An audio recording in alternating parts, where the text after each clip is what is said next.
Welcome to the Elevate Media Podcast with your host, Chris Anderson. In this show, Chris and his guests will share their knowledge and experience on how to go from zero to successful entrepreneur. They have built their businesses from scratch and are now ready to give back to those who are just starting. Let's get ready to learn, grow, and elevate our businesses. And now, your host, Chris Anderson. Welcome back to another recording of the Elevate Media Podcast. I am Chris Anderson, your host. And I don't know about you, but when I was a kid, or when I was in college even, during class or whenever I was supposed to be focusing on the lecture at hand or learning, most of the time I was doodling. And I was drawing little pictures all over my notes or my notebooks, or drawing pictures of what we were talking about for whatever reason, and never thought anything of it. But today we're going to learn that doodling, or what our guest calls sketchnoting, is actually a valuable asset that we can use, especially if we fall in that creative mindset, or if that visual seeing things helps us better. So we're going to dive into that and how we can utilize it to elevate our brand, the businesses, and our lives. Today we have Ashton Rodenheiser on the show today. Ashton, welcome to the show. Hey, I'm so happy to be here. Thanks so much for having me. Absolutely. This makes me feel good already. Once I saw what you talk about with doodling and the sketchnoting, I was like, okay, maybe I wasn't doing something wrong all those years. So absolutely not. I definitely feel like part of my mission is to take back the power of the doodle. And it really has got a bad rap. It has over time, and it really is a powerful little tool to help yourself think and focus. It's doing the opposite of what most folks think, right? They think it's distracting, where it's actually helping you stay focused. And then when I'm in a space of teaching sketchnoting to people, it's just taking those doodles and making them work for you a little bit more. Yeah. So I guess, how did you come up with this sketchnoting, or what drew you into this as being, your area of focus, your area of expertise? Yeah. So I was introduced into this sort of world about 10 years ago, which I would probably more coin as the visual communication world. So that's, how do we use drawing as a thinking tool? How do we use images and doodles and things to help communicate ideas?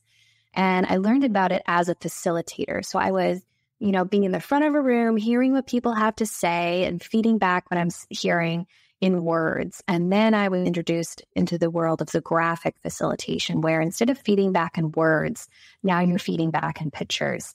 And I really just started experiencing the value and how people engage with it on a completely different level, and how you're able to kind of help people move through their own thinking by how visualize it. And so I work as very professionally as a live illustrator, helping companies, conferences, organizations, and being in those types of meetings and conferences and presentations, and helping to elevate their message and helping people stay focused and allow that information to be more accessible. And sketchnoting is using the same principles that I use as a live illustrator, but just doing it more for yourself, and how you can enhance your own learning and help you focus better. And I think one of my favorite sort of benefits of it is actually remembering, and after a conference presentation or a meeting or whatever it is that you're trying to actually learn. I feel one thing I've been talking about recently, even just this week, I feel like I've been in it a little bit more of, there's this space where you listen to something and you write it down. But there's a big part that's missing in between, is the thinking part. And sketchnoting makes you think real hard while you're listening.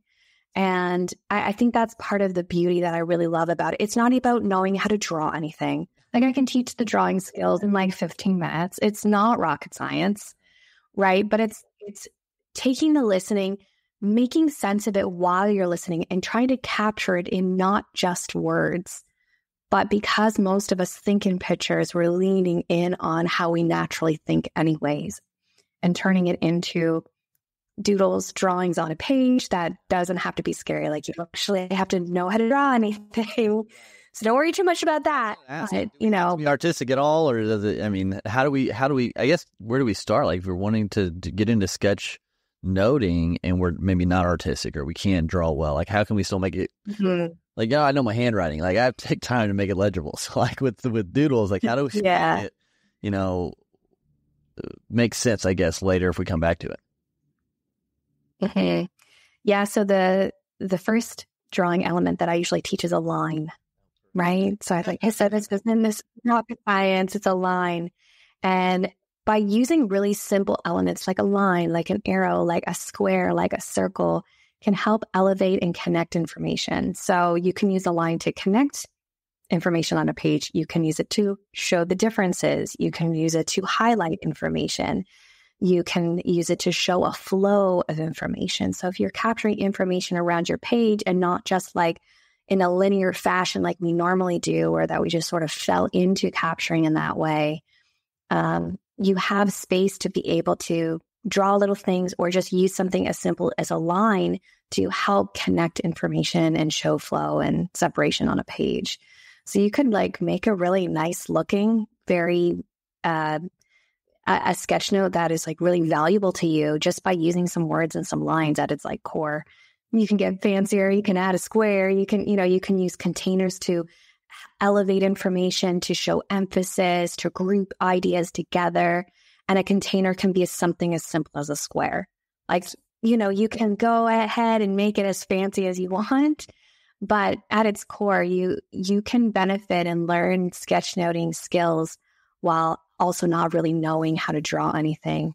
And I always say everyone know, if you know how to write letters, you know how to draw, because that's all letters are, is drawings in disguise, because they are circles, they are lines, they are squares, they are, things like that. And you can just lean in on those principles. So it's not about, a part of it is like redefining what drawing is. And drawing can be your best thinking tool. It's not something that is other or that is to be admired or like, I can't do that, but they can, right? It's really kind of like taking back the pen in a way of saying like, no, I can use this and help me understand ideas for myself, or when I'm listening to something to try to capture it in a way, and using drawing as your greatest ally to help you think and learn. And it's not something that has to be beautiful, or you have to know how to draw something. You can build, I call it your visual vocabulary. You can build that over time. But when I started, I'm very creative throughout my life, but I didn't actually know how to draw anything. So I had the listening and the thinking as a facilitator down, but I didn't know how to draw anything. So I had to start learning how to draw things. And just over time, you draw something once, and then you remember how to draw the next time, and then you change something about it the next time. And then eventually you kind of land into, when someone says vision, or someone says collaboration, or someone says something that even is a little bit obscure, you already know how to draw something because you've done it before. Okay. And so with that, I guess, how does this sketchnoting help people remember better? Is it just about memory? Is it just about memorization doing the sketchnoting, or is there other, positive things that can come from it?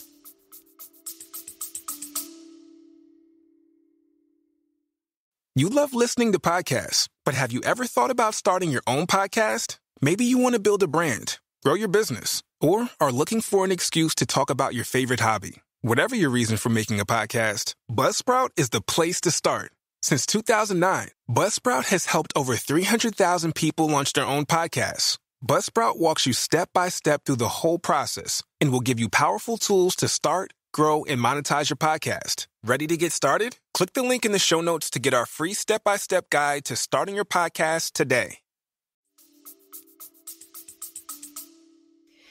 Yeah, so a lot of times sketchnoting also adds in an emotional element to whatever it is that you're learning or thinking about. And when you add in an emotional element into whatever it is that's going on, it does help solidify that learning and that memory. But sometimes, of course, when I'm doing it professionally in a room, it can help people feel heard and seen in a way they've never experienced before, right? Because they're seeing not just someone off the side taking notes that goes into a report that you never see again. but you actually see what you said on a wall, right? So from a facilitation perspective, when I'm doing it professionally, it can really help like build and make those connections and that engagement and feeling heard and seen and valued in a room that you might not experience in a different way. So yeah, when you're doing it personally for yourself, there's this sort of process and then there's the product, right? So when I talked about being in the moment and thinking, you're adding in that thinking and that making sense piece into when you're listening to either yourself or you're listening to somebody else, you can help bridge those connections a lot better. So there's the process of it and being in the learning. And then a beautiful byproduct is now you have this little visual representation. So when you go to reflect on it later, you go, oh, right, I remember. Yeah, okay. And most of the time, we want to be able to do something with that information. So it increases the likelihood of you taking action on something, not just because you can remember it, but now you have this like little visual reminder. And most people think in pictures, right? Like as cliche as it sounds, pictures worth 1,000 words, right? It's like when we pair words and pictures together in a way, it just kind of helps like solidify that engagement and learning. And like I always talk about recently about kind of the neurodiversity perspective as well and the accessibility of information. And sometimes like information's really complicated, and sketchnoting is actually a really beautiful way to help break down complexity, and try to gain understanding and clarity. And like, I guess I should have mentioned this too. It's fun. It's a fun way to be able to engage with what it is that you're thinking about for yourself or something that you're learning, right? Yeah. That's a great, I think putting a little fun into it. So like, can you use sketchnoting when you're trying to maybe build out like a new product or service, or is it just when you're, listening to information and trying to just, take out the main points from, so say if someone's listening to this episode and they're trying to take points from this episode, they could be sketchnoting things. So that works there, but could it work as like a building block to say we're going to create a course? Can we use sketchnoting to help kind of visualize that, almost like a storyboard, kind of visual storyboard? Yeah, like you can kind of use some like little tips and tricks from sketchnoting to support storyboarding that you're doing so that it's not just, I almost feel like I should put together a course just like help people with their whiteboarding, right? Because whiteboarding is like, it's this beautiful step that people I find use a lot, but it's still just a lot of words on a big board. You just happen to be using a marker. Great one, because I use whiteboard all the time. So yeah, I guess that would be a good one to kind of dive into. Like, how can we use that, the sketchnoting within those kind of plans? I think it's about just leaning on those really basic elements I've already talked about and trying to focus on synthesizing your information, because I find sometimes we, like even just taking out filler words like the and things like that can actually really be helpful. So you're trying to be really concise with the actual words that you're using. You're trying to use it as few amount of words that as you can to describe that thing, which is actually can be very challenging. And then you can start adding in some of those visual elements to help connect information and ideas. And one question I tend to get a lot is like, oh, it's kind of like a mind map.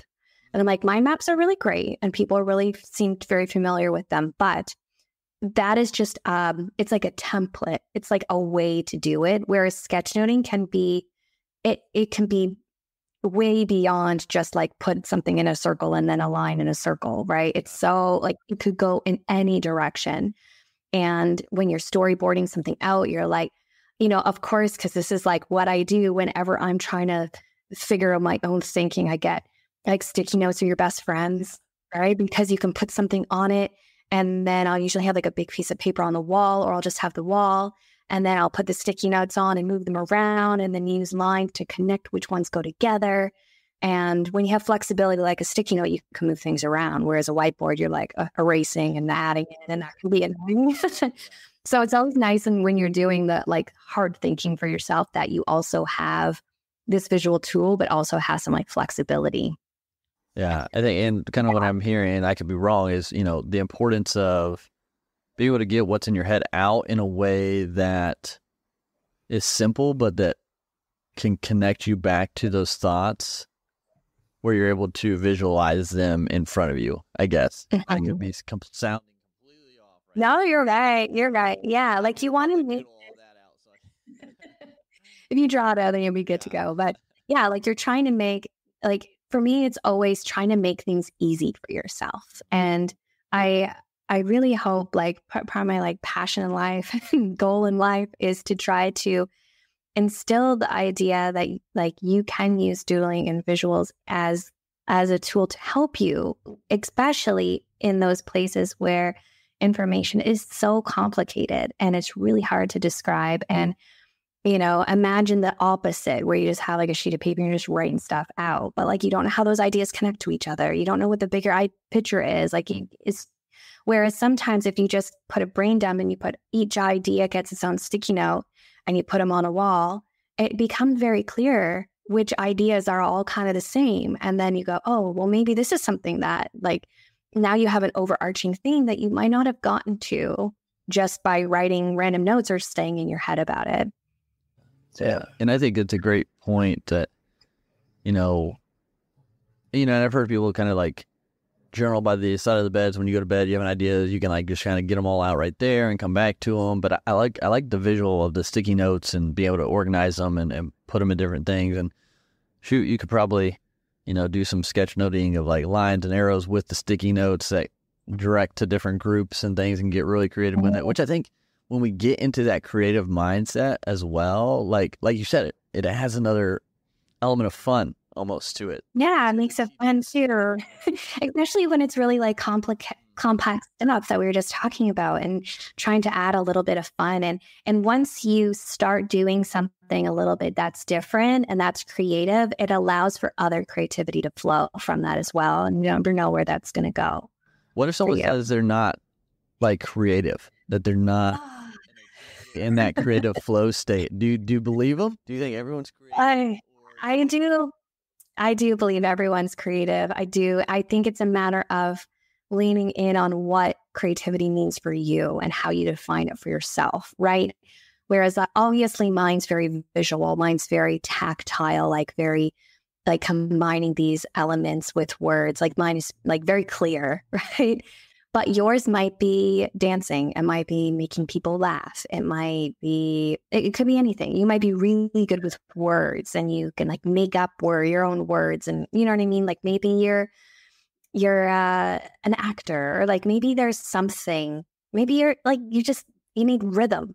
Like my husband's a drummer, right? He's just like tapping. He's always tapping. It drives me crazy, right? Like maybe you're creative in your own way. I think you just have to lean in what it looks like for you. And it absolutely does not have to be in the traditional sense where you go to an art gallery and you see art and you're like, I can't do any of this stuff. Like, I don't even get most of it. Like, this is weird, You don't have to understand other art forms to be able to lean in on what is your most logical space for you to be creative in. And it doesn't have to be, we call it art with a capital A. Like it doesn't have to be painting, drawing. It doesn't have to be in that way. It can be in any sense at all, for sure.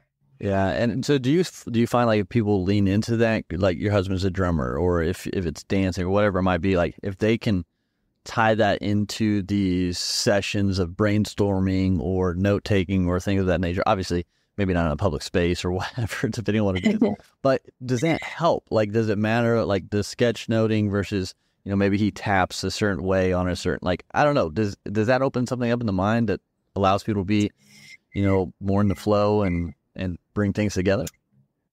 I think so. Like, I think if you allowed yourself a little like drumming session before you have to sit down and do complicated work, it kind of help, expand your creative space and your creative energy. So like getting in sometimes I have a hard time with the sort of like flow state, because the flow state doesn't have to look like a certain way. Like, yes, you're in it and you're in the zone, but how do you get in that zone? And you need to go drum a little bit. You need to walk around the block with your dog or throw the ball. Like, it's going to look different for other people. But I do think creativity plays a huge part in getting into that flow state. But it's just a matter of like, what does that look like for you as an individual? And you can't compare yourself to how other people kind of get into that. Oh, 100%. Yeah. And I think that's why the part is like to know yourself and like know, what creativity, gets you what gets you in that creative state and what that creativity looks like for you. And, I think figuring that out, because there is so much complexity to stuff, especially in business when you're growing a business or a brand, that if you can figure that out, whatever that mind mapping, sketchnoting, whatever it is, I think it's going to simplify a lot of processes. Yeah, I'm going to throw out an idea for folks that are like trying to build a business and having like client calls and stuff too.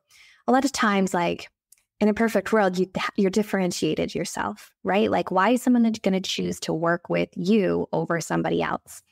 And sometimes I'll be invited or I'll teach people how to draw what it is they're walking that potential client through. And they can do it and then show it to them later. They can have a little camera or something. And they're like, this is what we're going to do. We're going to, like, for building a website, we're going to do this and we're going to draw. Like, you can literally be drawing and it does not have to be a nice looking drawing, right? The messier, the better. Like, it doesn't have to be beautiful, but you're showing them very clearly, because you can show people examples of your beautiful websites you create all day long, but they're like, but what does that look like for me as an individual? Do I know that you heard me? Do you know what I want? Right? But if you like draw it out for them, I'm just using websites as an example. It could be absolutely anything, right? You can draw it out like, okay, we'll do this and this. It allows that person or that potential client to know that you heard them, but it also allows the dialogue to happen, to clarify in the moment, right? Because if you go to send a proposal, I'm going to do this thing for you, and that person's like not sure if you know what they actually need, like they're not going to choose to work with you.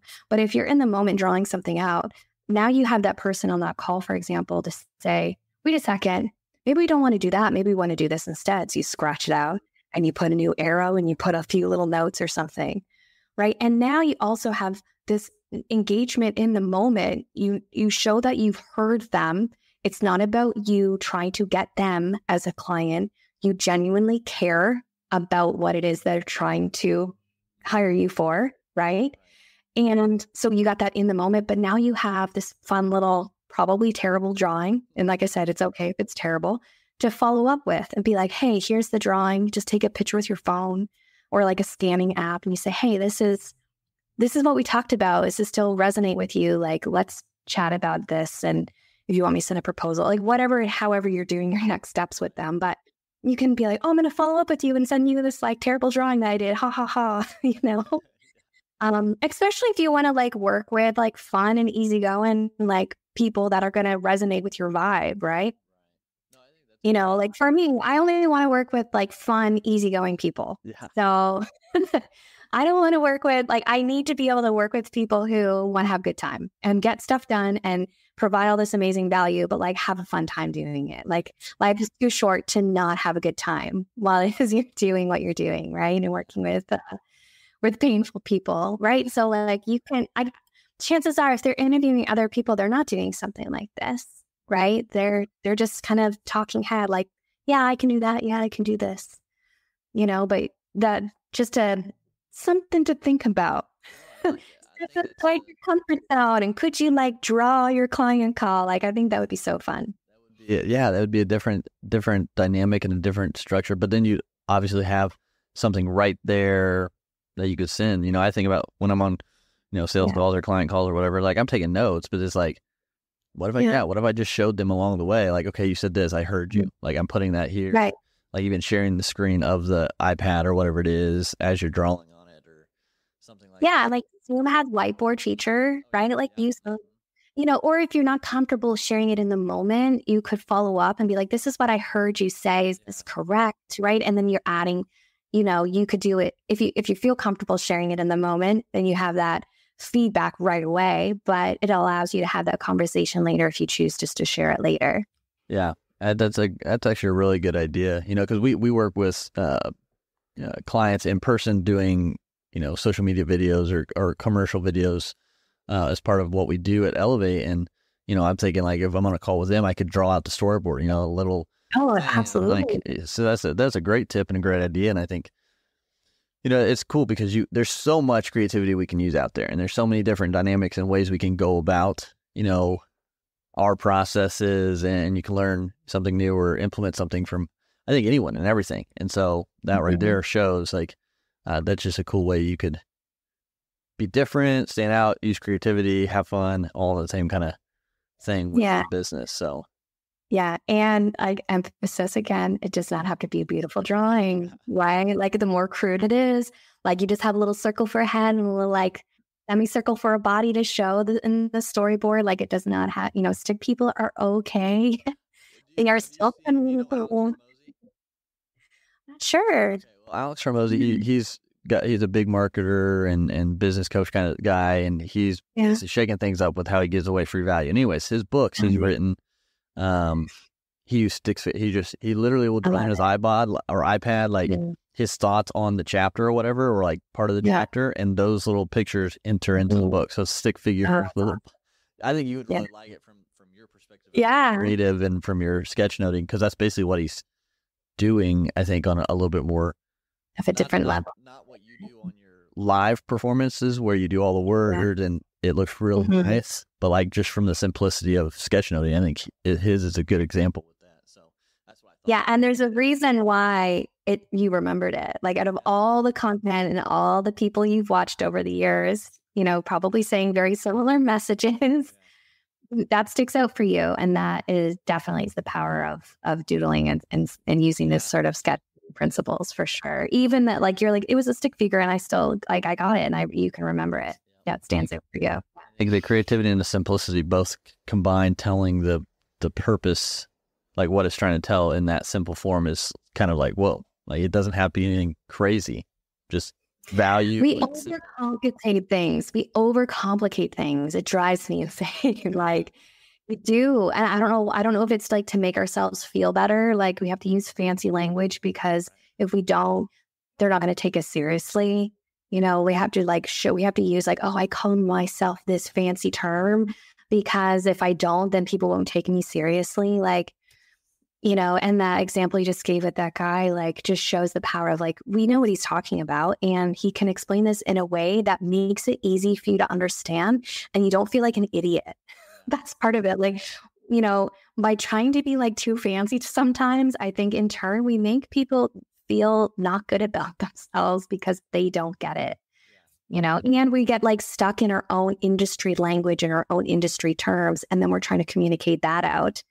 Whereas like if you did a little drawing, a little thing and like try to explain this in a way that anybody can understand it, because a lot of the people we're talking to, like if you're on a client call, for example, like they don't know all of the nuance of everything that they just need to know what.